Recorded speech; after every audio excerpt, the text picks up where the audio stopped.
If you want to change your life, trade your expectations for appreciation, and your whole life will change in that moment. Trade your expectations for appreciation, and your whole life will change in that moment. If you are suffering, there's only one reason. Things aren't meeting your expectations. What are the chances of everyone in your life meeting your expectations for the rest of your life? What are they?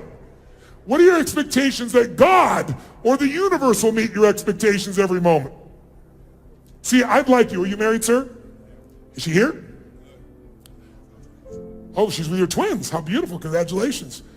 I would never want to see you have any pain if I could ever avoid it, if I could do anything about it, but I'm not God. So I can do something different since I'm not God.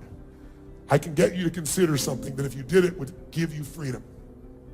It would be an absolute commitment in yourself to say, life is too short to suffer.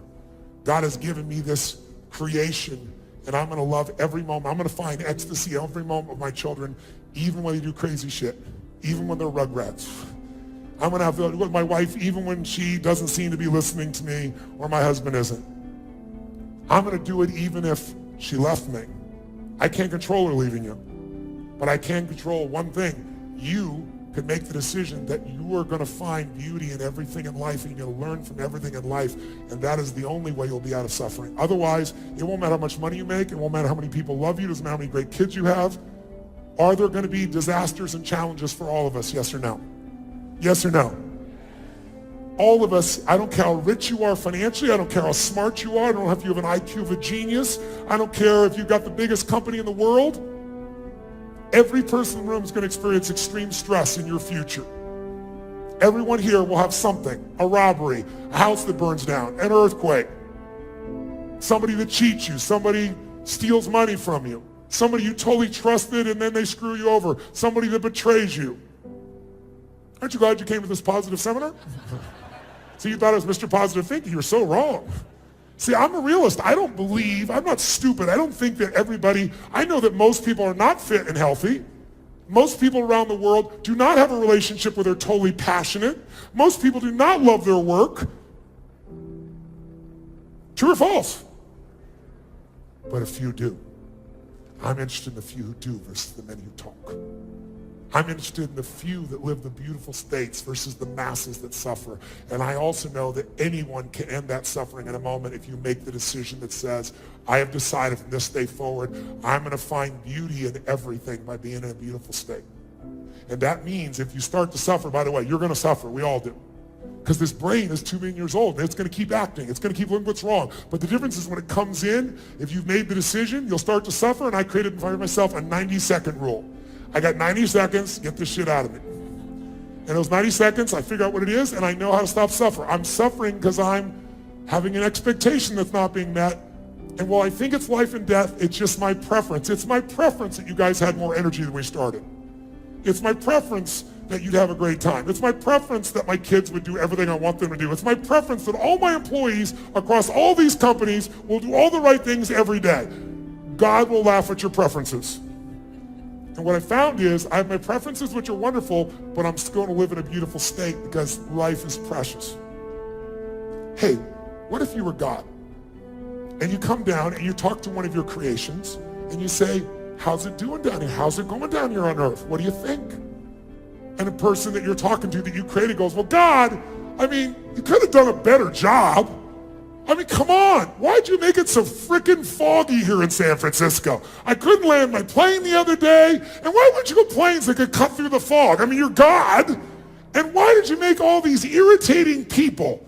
You know, I had so many irritating people. They try to stop me from doing things. And, you know, and also it's just like, why didn't you just make me rich? Why do I have to work? And besides that, you even got these little ants. You know those little red ants? They're like this small, and they bite the shit out of me. Why would you create those for me? If you heard all this bitching and you were God, would you want to hang out with this person? If you were God, you might, you know, say, I don't know. What if you go to somebody else, you go, what do you think? One of your other creations. And that person says, God, you're amazing. This is the most beautiful place on earth. This is heaven. This is extraordinary. I mean, there's so many different kinds of people, and they challenge me in so many different ways. I have to grow to understand them and understand myself. And you make the fog, and you make the sun, and it's always changing, so I'm never bored. And you make these little red ants. damn, they're courageous. I'm 10,000 times their size and they'll bite my ass. That's pretty cool.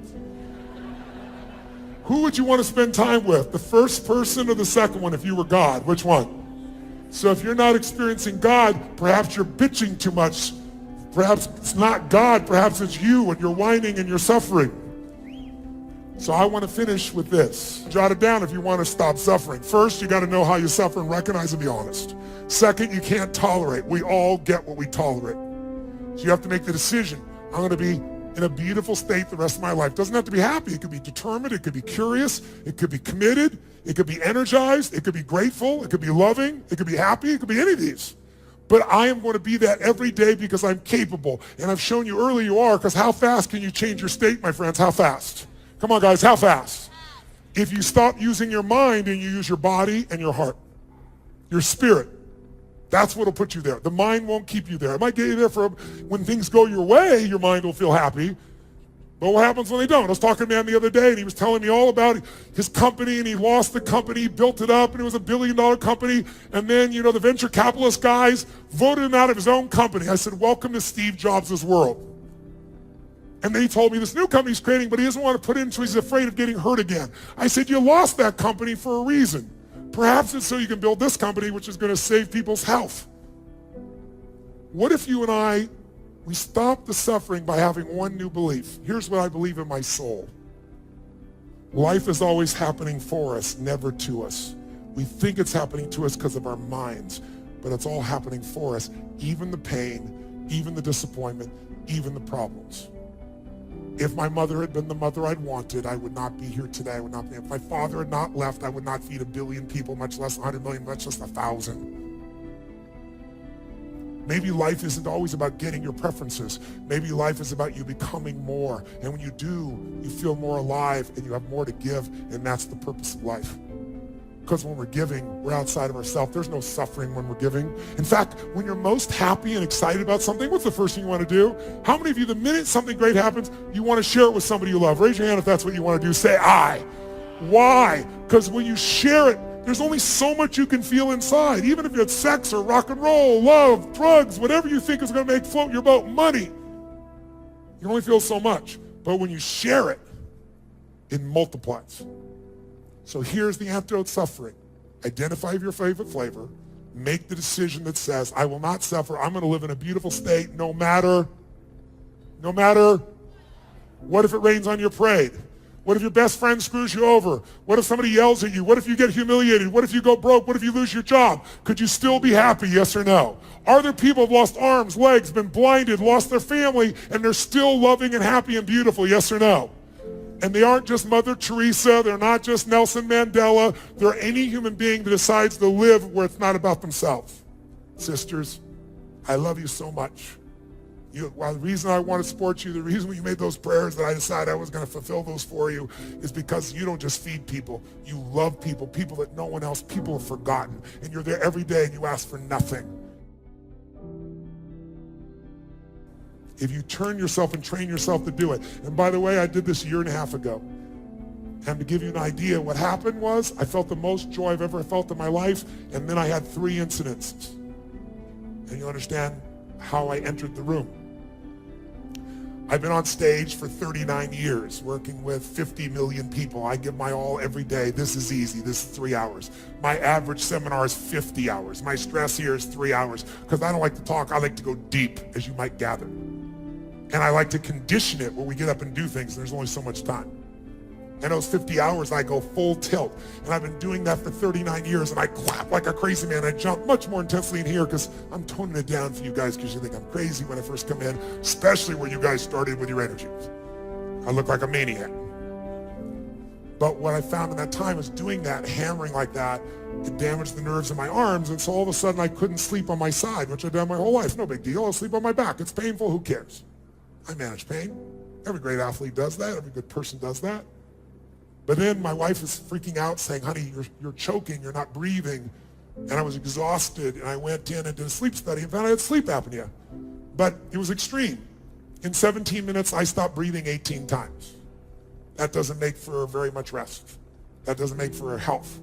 So now I have this really sexy device. It's called a sleep app. You stick it on your face. It's a mask and it pours oxygen and you will get girls with this shit, I promise you. But they'll be in the hospital, the girls that you'll get, right?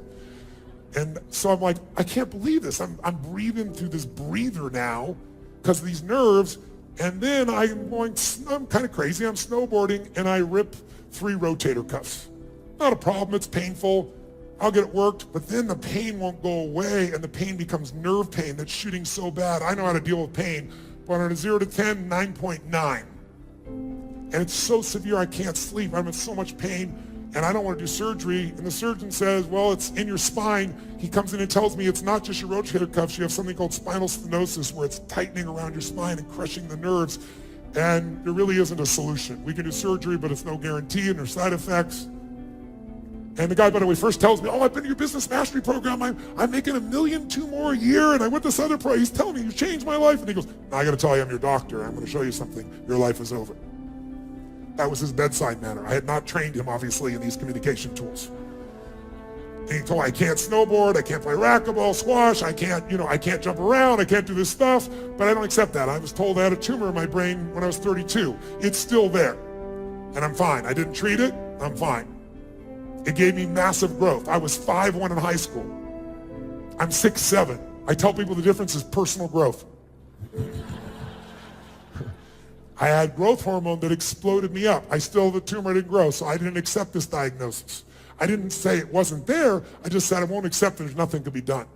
In the world we're in today, you can find answers. And so I pushed, and I know some of the best doctors around the world. And I found a doctor in Australia who said to me, Tony, we can do this. You sent me MRIs of people with similar situations, and the way they solve it is with 100 hours of hyperbaric oxygen, where you go inside a coffin and they make it so pressured, about 65 feet below the ocean pressure, and they fill you with oxygen, and it releases 800% more stem cells, and it starts to heal.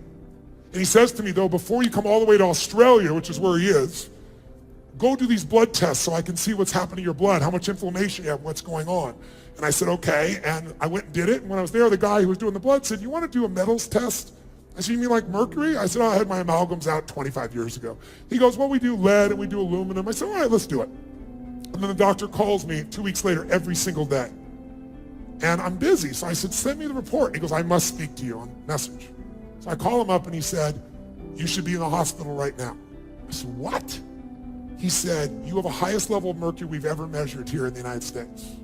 We measure on a 0 to 5 scale. If you're 3 or above, your body's so toxic, you can die. You can have a heart attack, you can have a stroke. You are 123. He said, the highest I've ever measured is 76. I said, that's impossible. How could that be? He said, we can tell by the type of mercury it's fish. And I was like, oh my God, I'm so intense in my life that I've made my diet really simple. It's salad, veggies, and fish. And the 2 fish I always had, and I'm telling you this, is swordfish, which I loved, and tuna. They are 75-year-old living fish, and they eat all the smaller fish, and they have 1,000 times more mercury today, but no one tells you this because the fishing industry would be ended if you knew it.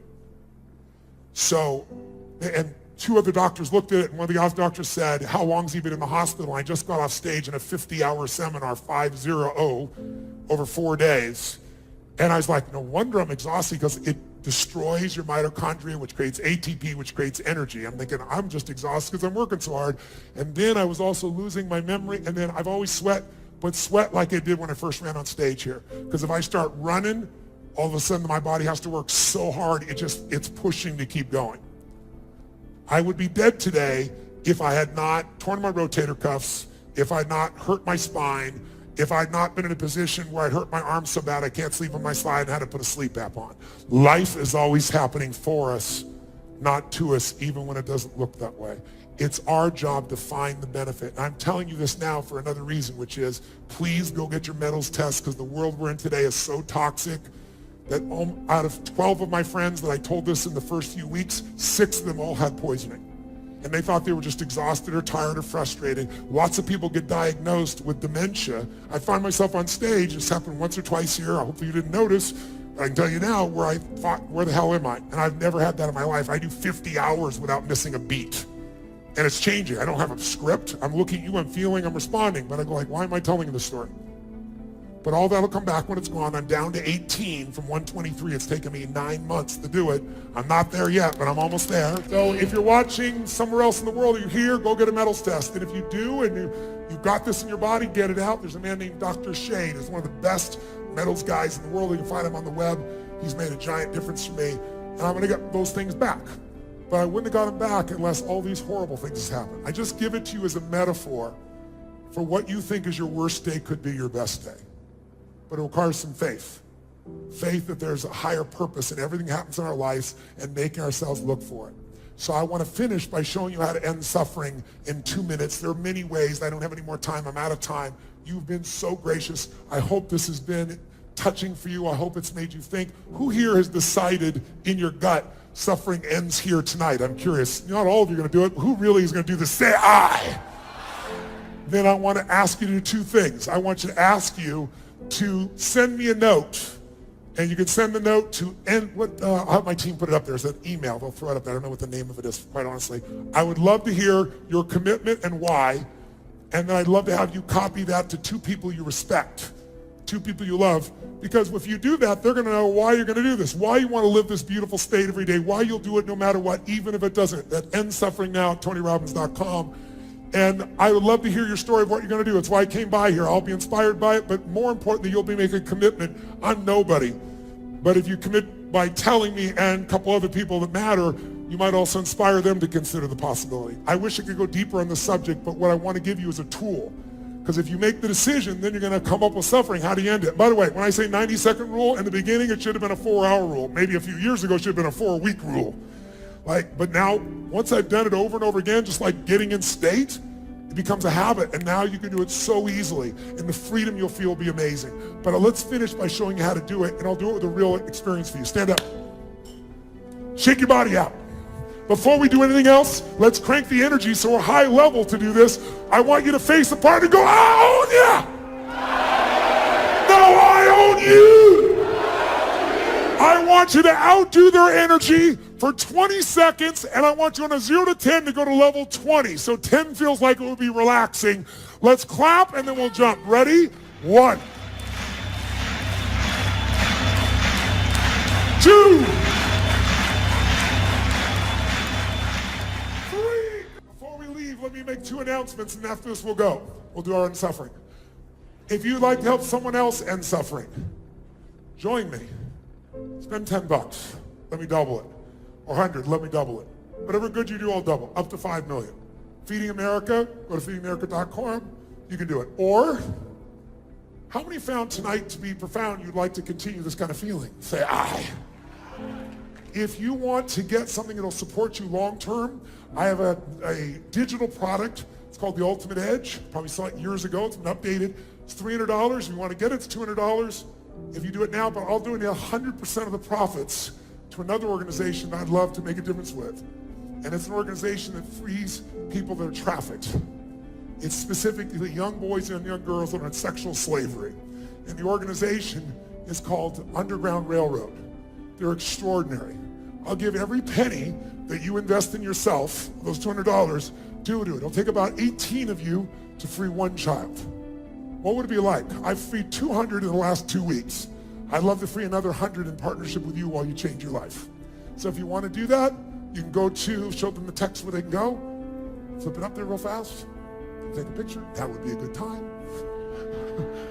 Hello. There it is. So if you text Dreamforce, the Ultimate Edge, at 44222, you'll receive it. If you do it within the next 48 hours, I'll donate 100% of it. You'll get to the benefit of changing your life. And the last thing is, if you'd like to come to a real seminar instead of 3 hours, and an environment where everybody is primed for this kind of experience, I'm coming here to San Francisco, coming up here in November 10th to the 12th. And if you also text or go to my organization there, they'll give you $100 off if you want to go. I'm going to feed 1 million people in San Francisco, by the way, that week here in November. That's going to be my gift out of that event as well. So it's something we can all do together. If you'd like, just reach out and do it. Those are ways you can continue the journey if you want to. I've given you a book. I hope it's helpful for you on the financial side. If you want a second opinion, go to secondopinion.com. That's it. Let me now do the final piece. Shake your body out. Here's what I want you to do. Think of a place where you have suffered. Frustration, overwhelm, anger, sadness, feeling not enough something. And what if there was a quick way to end it? Here's how that can be done in a matter of moments. First, you only suffer because of what you focus on. And you're focusing on one of three things. 3 words you want to remember going forward: loss, less, or never. If you're suffering, it's because your brain believes because you did something to me, or the government did, or the company did, or the other employee did, or I did something, or because you didn't do something, or I didn't do something, I have lost something. Lost love, lost time, lost energy, lost respect, lost significance, lost anything. The illusion of loss makes us suffer. All you've lost was your expectations weren't met. Because there's no guarantee in life. Could we walk across the street and get by a car? Of course we can. That's loss. Everything else is an illusion. It just means your preferences weren't met. The second thing that'll make you suffer is if you think something you did or didn't do, or something someone else did or didn't do, cause you have less of something you value. Less love, less joy, less time, less energy, less acknowledgement. If you feel like you have less, you will suffer. And then third one, and the worst one, is if your brain starts believing that you failed to do something, I failed to do something, or you did something, or I did something, that means I will never have that love, have that joy, have that success, have that acknowledgement, have that freedom. When our brain believes we've lost, or we have less, or we'll never, we suffer. And all those are illusion. The way you get out of it is really simple. You're never going to go from suffering to joy. It's too big a jump. So you go from suffering to appreciating something. How many of you, no matter how bad your life is, there's something you can appreciate? Your health, your children, your life, the country you live in. How many got something you can appreciate? Say I. Is there something you can appreciate in every moment, even in the worst moment you've been in? Yes or no? Yes or no? And if you're so smart, which I know you are, you should be easily find those things. All it is you decide, I'm not going to suffer, so when I feel it, within 90 seconds, I figured out what it is. I don't live there. I find something to appreciate. I find something next to enjoy. Second step, once you appreciate and enjoy, I want to learn from this. What can I learn? What can I grow? If in the middle of that problem you learn from that relationship, then it's not a bad ending of a relationship anymore. If you grow from it, you're going to feel alive. And thirdly, third step, after appreciate and enjoy, learn and grow, throw it up. If you do anything loving, if you give anything, if you're grateful, your suffering will end. Are there people that have been concentration camps that were able to end suffering even though there was physical pain? Yes or no? What I learned through all this pain in my body was there's pain and there's suffering. Want to know the difference? Pain is that shock feeling of pressure and tension running up my spine. Suffering is, why did this happen to me? Will I ever be able to do this again? Can I ever get back on stage? How long will this last? The story is the suffering. It's easy to deal with pain. It's the suffering that makes it so hard.